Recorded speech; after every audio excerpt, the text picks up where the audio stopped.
Welcome back to the workshop, everybody. Today we have an extremely exciting build. We're making a Viking sword, but it's not going to be just any Viking sword. It's going to be a Damascus clad San Mai Viking sword with some beautiful, really chatoyant high layer Damascus, some very dramatically patinaed and then highlighted bronze fittings, and a really cool ironwood handle with some inlaid twisted brass wire. So let's stack up some pieces of 15N20 and 1084 high carbon steels for our Damascus billet and get it in the forge.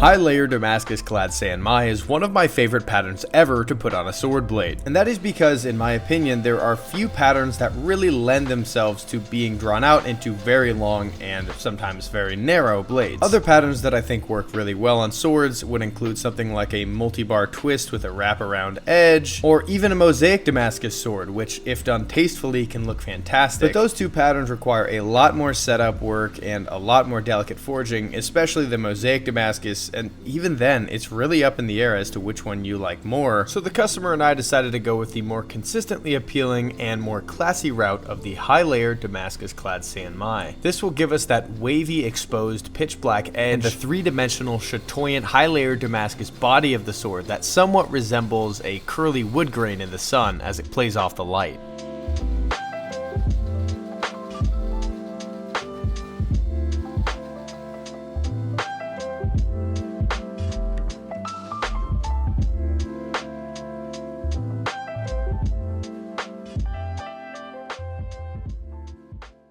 Just like that, the sword is finished. Doesn't it look great? It looks fantastic. It's a perfect Viking sword.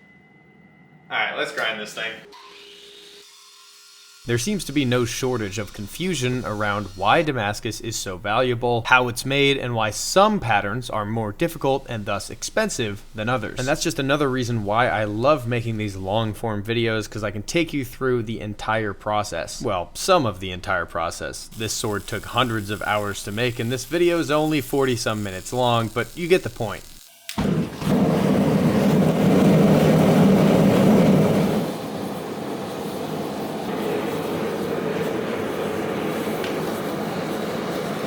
I recently have come to a pretty funny conclusion about bladesmiths, specifically bladesmiths that are obsessed with making more and more complicated and intricate Damascus patterns. And I'll admit, I am of the people. I am one of these bladesmiths through and through, but I got a comment of somebody asking why we were so obsessed with Damascus patterns, why the more complicated ones cost more, and what the purpose of a Damascus pattern even was if it didn't enhance the functionality of the blade. And their perspective on the phenomenon that is Damascus steel bladesmithing immediately reminded me of the I Think You Should Leave sketch about Dan Flashes, a men's clothing store that only sells shirts with increasingly complicated patterns on them. The more complex the pattern, the more expensive the shirt, and it's filled with guys that all look the same, feverishly obsessing over how complicated the patterns are. Sound familiar? Maybe just a little bit. Now, of course, making pattern welded steel is an art form. It's completely respectable, and that's pretty much my entire career, so no hate, but still very funny.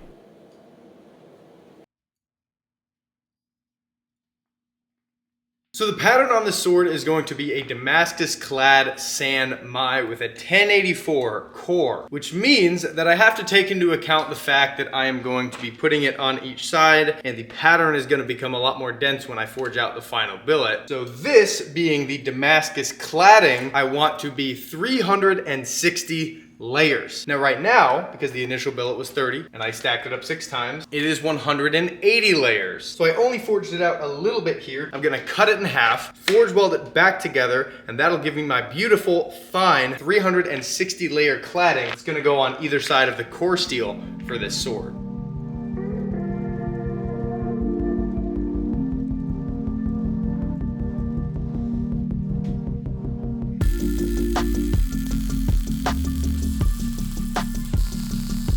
Before putting billets into the forge to forge weld, I like to spray the billet down with WD-40 or soak it in kerosene. When you then put the billet in the forge, the WD-40 or kerosene burns off, leaving a very thin layer of carbon which protects the steel from excessive oxidation in the forge, ensuring that I get a nice clean forge weld. This process is especially important when you're doing more complex forge welds, or four-ways as they're called, like in Mosaic Damascus. Now, I've made several Mosaic Damascus blades, but never a full-size Mosaic Damascus sword. However, I may or may not be making one of those in my biggest project to date in the next couple months, so another reason that you're going to want to subscribe with notifications on.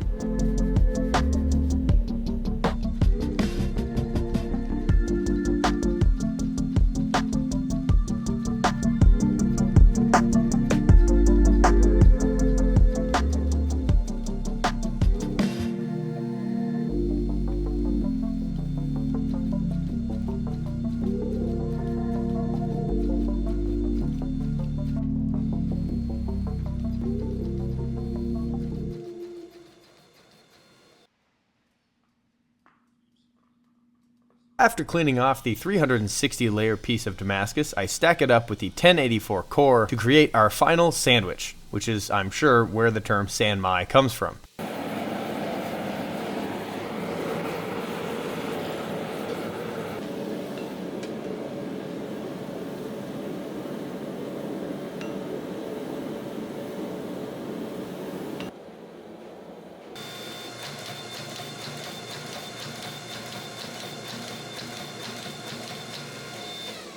Alright folks, so we have gotten this billet forge welded. You have the core piece forge welded in there, nice and flat and straight. There are three different ways to get really good activity in the steel that is kind of adjacent to a ladder pattern. You can forge them in with ladder patterning dies, you can cut them in with a small wheel attachment or an angle grinder, or you can rely on the natural activity that you get from using the drawing dies to give you a really nice wavy transition between the core bar and the cladding. Now, because we only have 2.5 cubic inches of steel to spare on this piece, and I don't want to have to be grinding a lot off, and also because it is San Mai, and a lot of distortion, especially in the forging technique, can kind of push that core off center, I am going to go with the last option by almost solely using the drawing dies to draw out this billet into our sword shape, which will push a lot of little isolated thin and thicker sections into that cladding, which will result in a beautifully organic and wavy transition between the cladding and the core steel. So I'm going to grind off these welds and that extra bit of core steel that's sticking out, get it back out to the forge, and use those drawing dies to forge it into our final sword shape.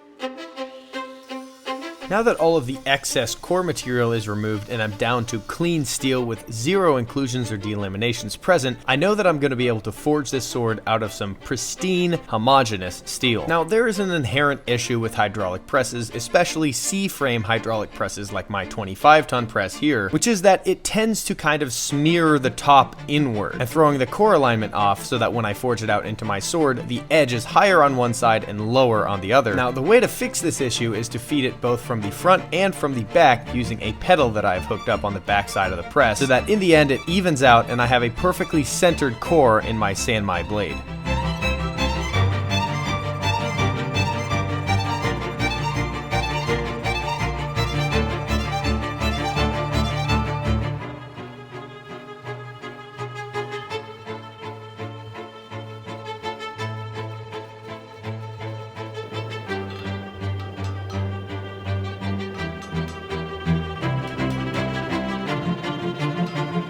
Now that the sword is forged out to its proper dimensions, I'm using my rolling mill to give myself an extremely precise and very smooth surface finish, which makes surface grinding a lot easier and cleaner.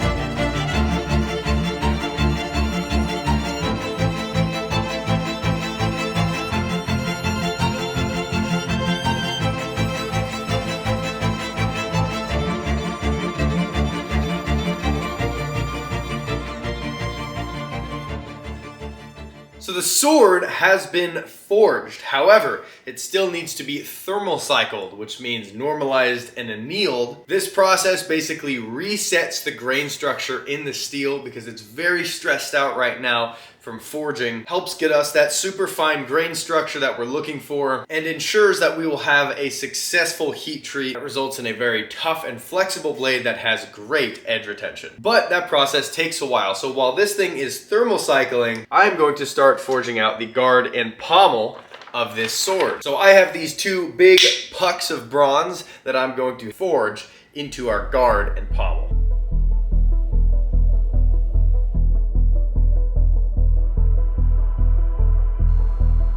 Forging aluminum bronze is always a treat. It forges beautifully under the press, it doesn't oxidize and form scale, and it kind of reminds me of forging a big block of cheese. I was able to get both fittings out of one of those pucks of bronze with a little bit left over, and you'll notice I'm not forging them 100% to shape, but I'm getting them pretty close so that I have nice flat surfaces to work from, but not too much to grind off.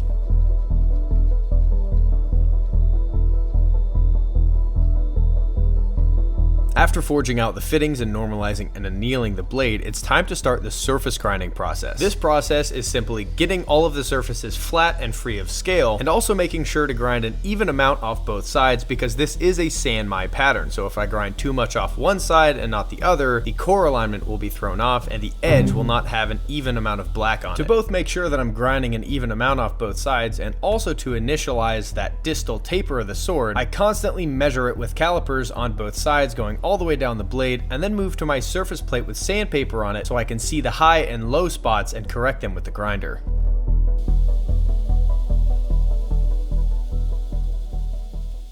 Tally ho, folks. We got it flat and straight, and we have the initial taper straight lines profiled, and it's looking rather fantastic. You'll notice I left the tang basically untouched, and the tip also. But before we do the tip or the tang, I'm gonna spray this guy down with some blue layout fluid, so I can then scribe all of my lines on there in accordance to these straight, flat edges to make sure that the tang is centered and the tip is centered. And I'm also going to leave a little bit extra width on the tang as well, just in case that decides to kick off at all in the heat treat. So let's get this thing graffitied up and scribed out.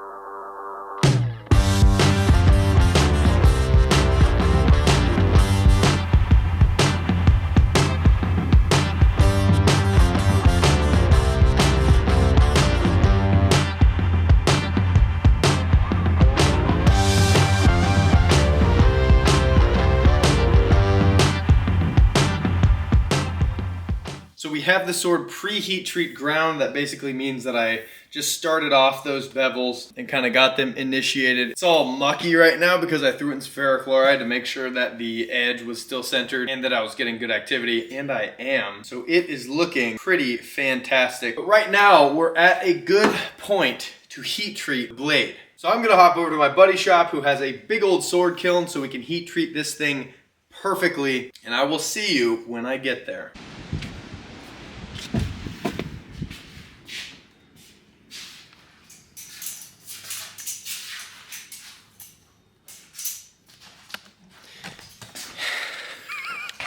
And we're back at Carver's shop.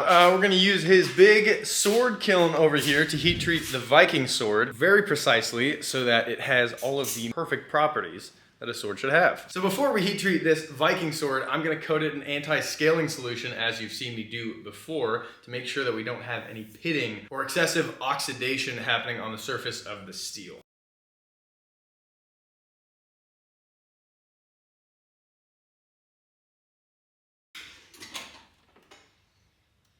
Eric Kirk is just 1996 Lars Ulrich.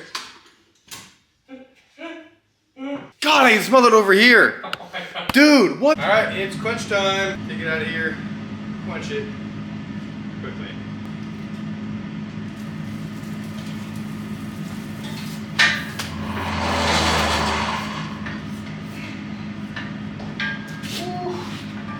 You hear all that anti-scaling solution blasting off of the steel, which is exactly what we want. It's important that you don't use Hamon clay for anti-scaling solution. I've seen some people do that before. I never did it. I thought about it. And the difference is anti-scaling solution is not insulative, whereas Hamon lines are caused from the clay being insulative, stopping the covered areas from hardening fully. Look at that beautiful marking site. I'm gonna let this cool down and then temper it. We'll be in business. I look like a Wookiee, dude.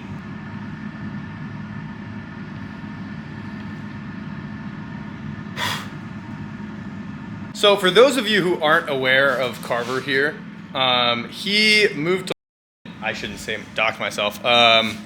He moved close to my shop for 2.5 years, and we worked together, kind of introducing him to bladesmithing. And he has since built an entire business on making really sick fantasy swords. As you can see, very fantasy inspired. So Carver, what do you do? I typically make a lot of swords and fantasy-themed blades, kind of like half historical, half art. Not necessarily like the complete video game, anime, movie, fantasy, but more or less a realistic fantasy version of swords. My TikTok is Nordland Forge. My Instagram is Nordland Forge, and I will be having a YouTube channel started up very soon, making videos a lot like this, but in my own weird fantasy way. And interestingly enough, though we've worked together on many things, we have not yet made a full collaboration sword. And since he's starting his YouTube channel, I think it would be pretty sick if we made a fully collaborative sword build that is just nuts. So how many likes should this video get for us to do that? What do you think?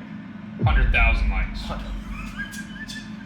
20,000 likes. 20,000 likes. I'm used to the TikTok-flation. He does not want to do this I don't know collaboration. YouTube yet, man. 20,000 likes. If this video gets 20,000 likes, we will do a full collaboration build, and you guys can comment what you want us to make, and we will pick the top comment and make that as a collaboration piece with both of our very unique styles combined. It's gonna be super sick. Go follow him on all of his stuff. Back to the swords. No anime swords. No anime swords. None of that crap. So we successfully have quenched and hardened the Viking sword. Now it's time to throw it in the temper. After completing the heat treat on my Viking sword, I helped Carver forge out some super cool Damascus patterns for a few upcoming projects. I'll be posting about these when they're done, so make sure you subscribe if you want to see them finished.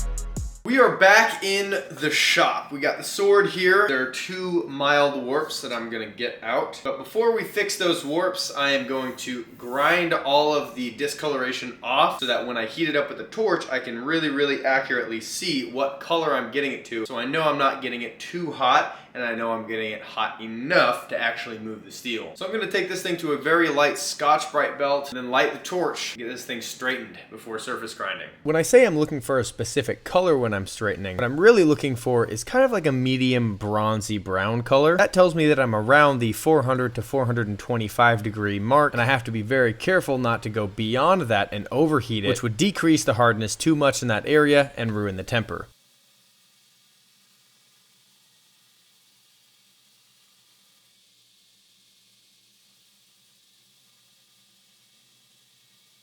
Alright folks, so we have the sword surface ground and straightened on the sides. There was a very small saber in the blade, but that means I basically just had to grind a little bit off the middle of one side and a little bit off the top of the other. And I've recentered the tip, I have realigned the core bar with the center of the edges, and now I have blue dicumed the entire thing and laid out some scribe lines telling me where the tang needs to be. If you remember, I left the tang a little bit bigger than it needed to be for this reason, but it is already getting pretty dang light. It's not a boat anchor anymore. It does not even have the fuller or the bevels in it, and it's already getting nice and light. So let's get over to the grinder and use these scribe lines to finish profile the blade in preparation for the fuller.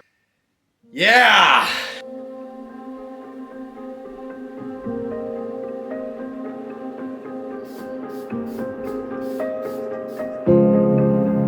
I find myself being drawn to relatively wide swords, and in my opinion, nothing looks better on a wide sword than a wide fuller or even multiple fullers with relatively narrow bevels. So on this one, I am grinding the fuller to just over 1/3 of the entire blade width with a 4-inch contact wheel and bring it all the way up to 400 grit.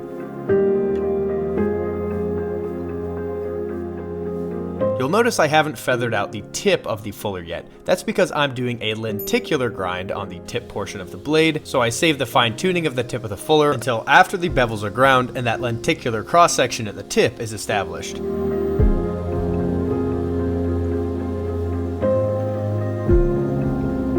Once all of the flat bevels have been ground with the platen, I move over to a very stiff 120 grit slack belt to transform the hexagonal and diamond cross section of the tip into a lenticular one. I then tape off the fuller and transform the flat bevels into a convex edge geometry.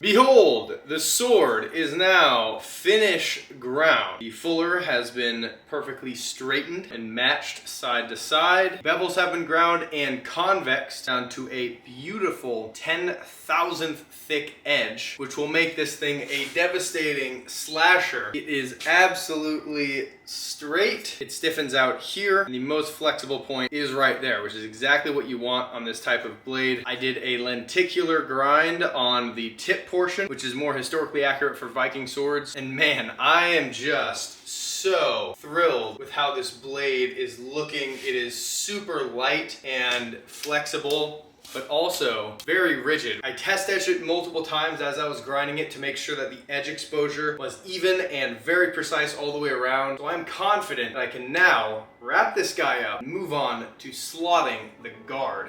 The first step in processing this guard after forging is to flatten off the front and back faces and use those as a reference point to profile it in the XY axis. Now, I'm not going to profile this thing completely quite yet, but I'm going to get the top really close to the final dimensions so that as I'm milling it, I can test fit it up accurately, knowing that I'm not going to remove any more material from the top other than to remove scribe lines.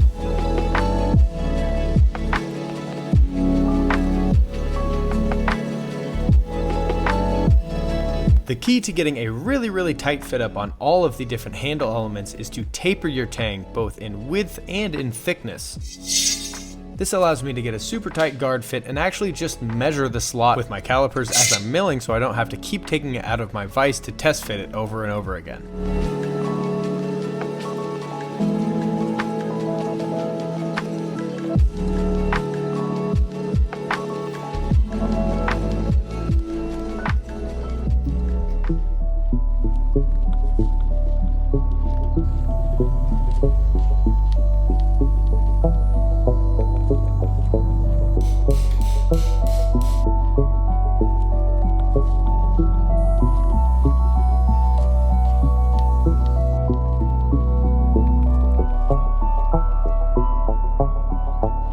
Now that the guard is all fit up, I can move on to finish profiling the guard on the grinder. I lay out a grid of scribe lines, all calibrated to the blade itself, so that as I'm sculpting it, I know it's perfectly in line with the edges and symmetrical side to side.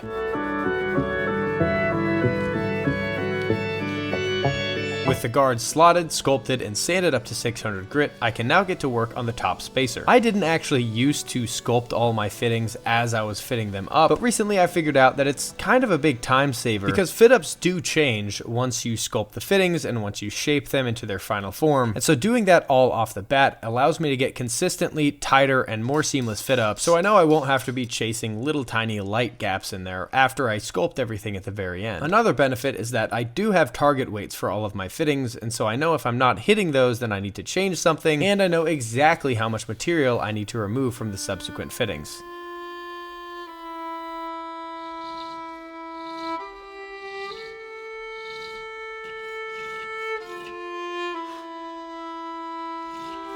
I'm doing something kind of unique compared to what I normally do on spacers, which is to actually have the spacer be smaller at the guard and flare outwards towards the handle. This allows me to have a slightly narrower and lighter guard while still having a nice thick handle that fills the hand really well and looks very nice.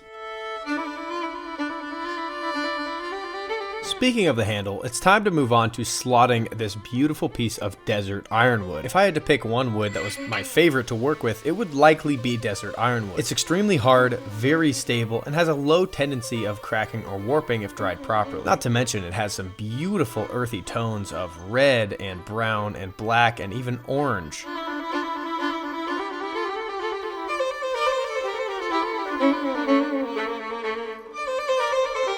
After milling the slot, it's time to bed the tang, which is a process of coating the tang in a very thin layer of grease, filling the handle slot with epoxy, and then clamping it in place until the epoxy cures. You then pop the handle off and you have a perfectly fit airtight slot in the tang that is actually reinforced by the toughened epoxy, as well as making sure that the handle goes on the same way every time.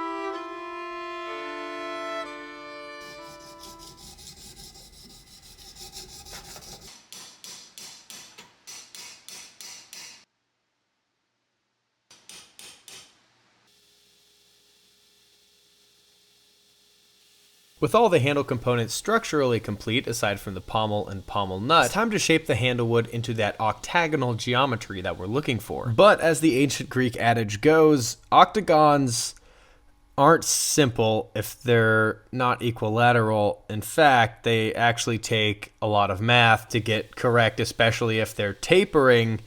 So you have to do lots of proportional math and measurements to make sure that all the sides are the same and taper the same percent so it looks good from all angles and just tickles that one spot in your brain.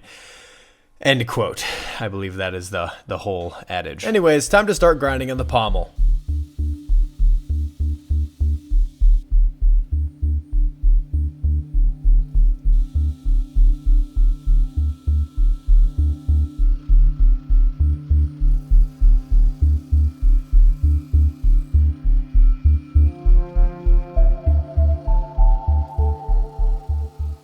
So we have all of the fittings and the handle roughly sculpted and fit up to the blade. Everything is super tight.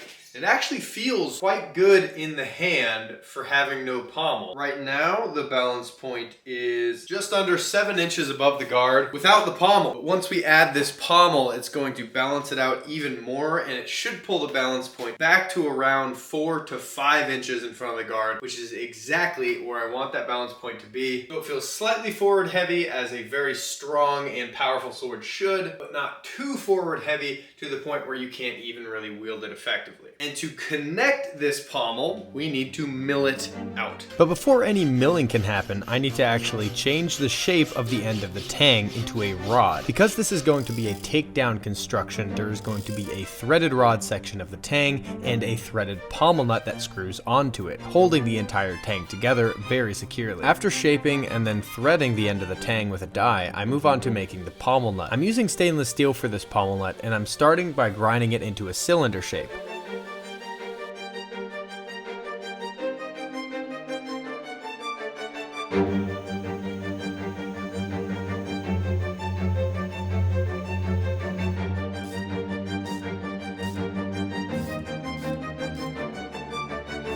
This is usually the part where somebody asks me why I don't have a metal lathe, and I tell them I actually get really good results doing it this way and I don't need a metal lathe. And they say it would actually be a lot easier with a metal lathe, and I say, you know what, it's actually none of your business how I make my pommel nuts.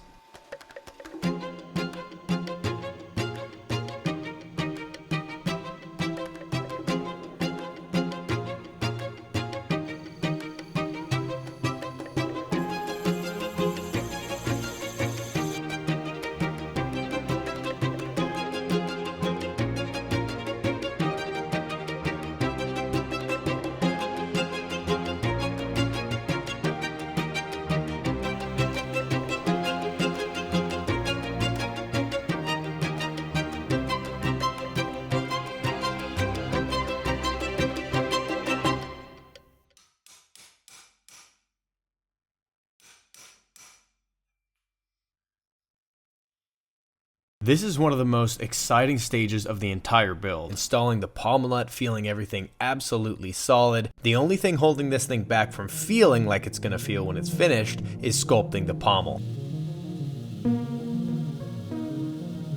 Don't get me wrong, I love aluminum bronze. It's one of my favorite materials to make fittings from. It's dent and scratch resistant and very tough compared to other copper-based alternatives. It can pull and hold a beautiful patina, but there's one major drawback to using it, which is that it sucks to grind. You have to use razor sharp belts throughout the entire process, and the same principle applies to files as well. But it's so pretty and I like it so much, I don't care how many belts I go through.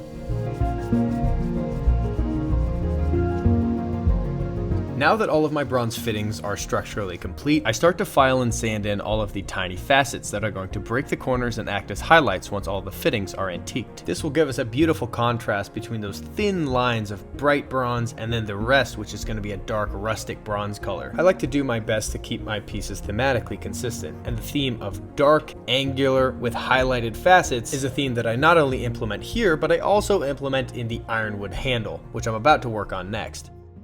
The guard, the pommel, and both of the spacers are all finished, sculpted. Everything is looking suspiciously good right now. I have sculpted this handle, just proud of where that spacer sits. You can kind of see the imprint of the spacer on the wood there. And so my plan with this is on every ridge here to both break that facet so it's not as harsh and also add some really, really nice accenting. I am going to inlay twisted brass wire. This is leftover wire that I made for the Dragon's Flame longsword. Go check that video out if you haven't. It's a pretty cool one. These are twisted in opposite directions, and so I'm going to have one direction of wire going this way, the other direction going this way, and then mirrored on the other side. So all of the wires will be complementary to each other. They'll run up these ridges and then wrap around into the top of the ironwood handle. So I'm going to have to flatten, oh,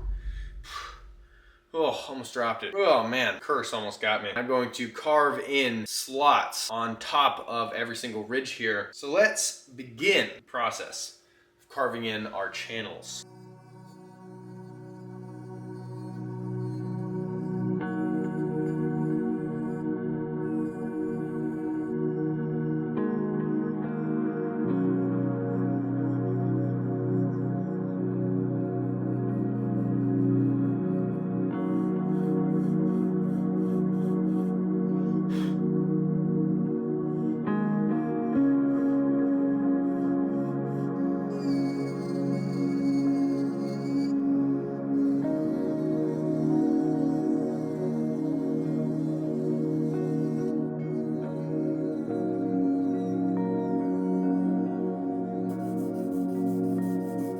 Now, ironwood, as the name would imply, is extremely hard, very oily, and naturally stable, so it really doesn't need any oil coating or any additional protection. But as with pretty much all naturally stable woods, there are still microscopic pores that can accept water or oil, and also can disrupt a deep polish. So I like to use a combination of true oil, which is a hardening oil, and a vacuum chamber to pull it completely into those pores before it cures, take it out, wipe off the excess, let it cure, and then polish it back up to 2000 grit before buffing. I've been experimenting with methods like this for years, and though it's a little bit finicky, I really like the results it gives me, and I feel like I'm able to get the most out of an already beautiful piece of wood this way.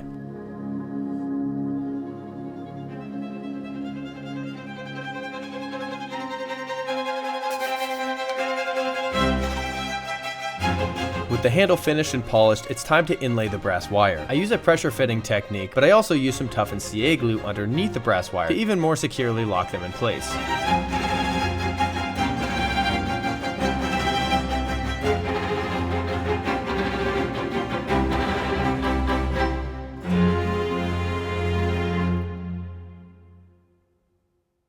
Alright folks, so we have the handle wire inlay. I think it looks absolutely fantastic. Each section is a different angle, and each angle exposes a different type of grain. So if you look at it from the side, these are both twisting opposite directions. From the front, these are both twisting opposite directions. I am about done with this sword. I have 3 more steps left. Finishing the pommel nut, patinaing the fittings, and then hand sanding and etching the blade, which is by far the longest singular step. However, because the sword is functionally complete, I did want to touch on something. So I have never myself been functionally drawn towards Viking swords. Not only because a lot of them were extremely forward heavy and whippy, so they're very, very thin swords that were easy to bend. But the biggest turnoff for me with Viking swords is the handle shape. The issue with a wide pommel. If you hold it like you would a lot of one-handed swords, which is like this, with your knuckles kind of following the center line of the handle on the side,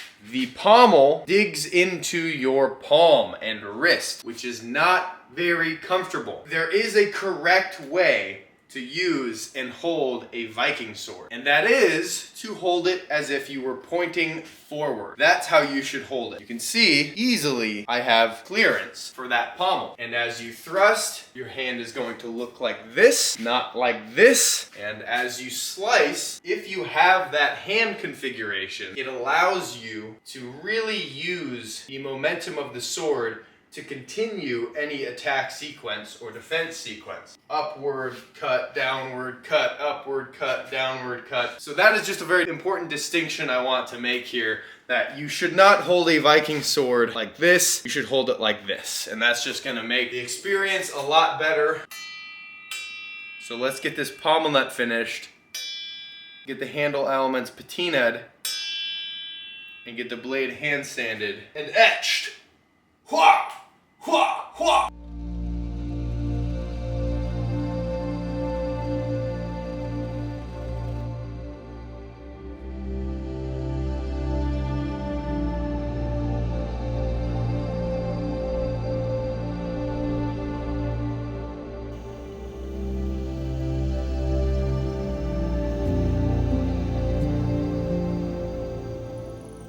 Time to hand sand. One huge misconception that I see all the time with Damascus patterns and making Damascus blades in general is that all of the difficult work lies in forging the pattern itself, and that achieving a beautiful etch that displays the pattern well is as easy as dipping it in a cup of acid, when in reality, achieving an exceptional Damascus etch can be an extremely time-consuming process requiring many years of trial and error. With my specific etching method, I usually block out an entire day to etch a blade of this size. But before the etching process even starts, I have to get the entire blade all the way up to 1500 grit. I also clean up my maker's mark and the Fenrir depiction that I drew and then engraved into the steel upon the customer's request. Before I begin the long process of etching the Damascus blade, I antique all of the fittings using brass black, water, Windex, acetone, steel wool, and paper towel, repeating the same blackening process until I achieve the even, dark bronze color that I'm after.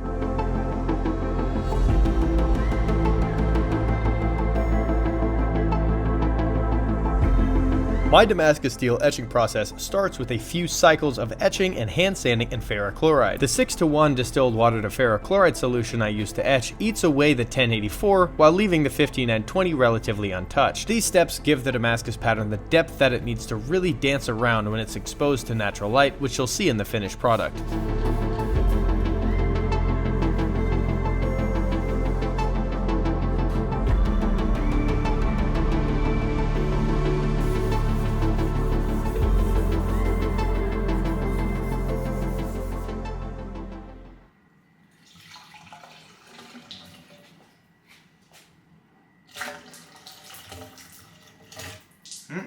Stop that. After the ferrochloride etch is done and the steel is up to a true 3000 grit finish, I can move on to the coffee etch. Ah, coffee all over my shoes. Wonderful. The purpose of coffee etching in instant coffee is to stain the 1084 black while leaving the 15N20 bright and shiny to achieve some beautiful contrast between the two steels.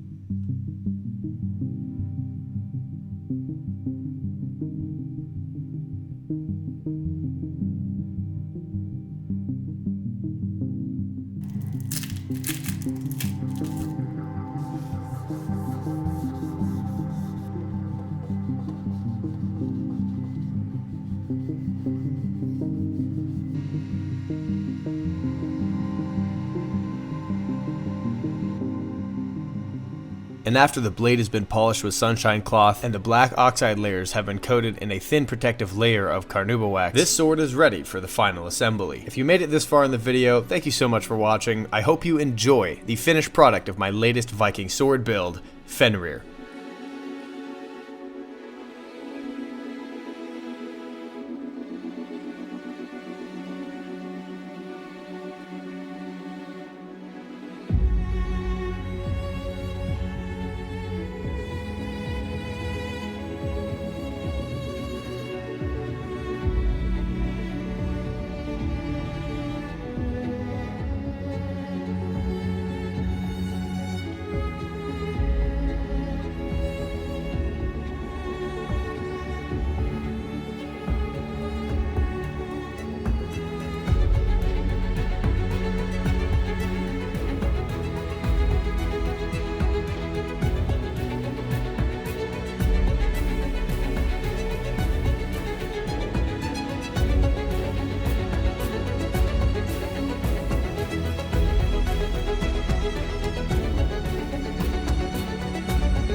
The sword is now complete. I couldn't be any happier with this piece. I'm so excited about how the end product came out. The sword is functionally sound, and it is nice and thin and flexible as a Viking sword should be. I just love the way this thing feels in the hand. I really enjoyed this build. I know the customer is going to love this sword, but I want to know what you guys think of this piece, so leave it in the comments. But that's gonna do it for this video. I will see you guys in the next one.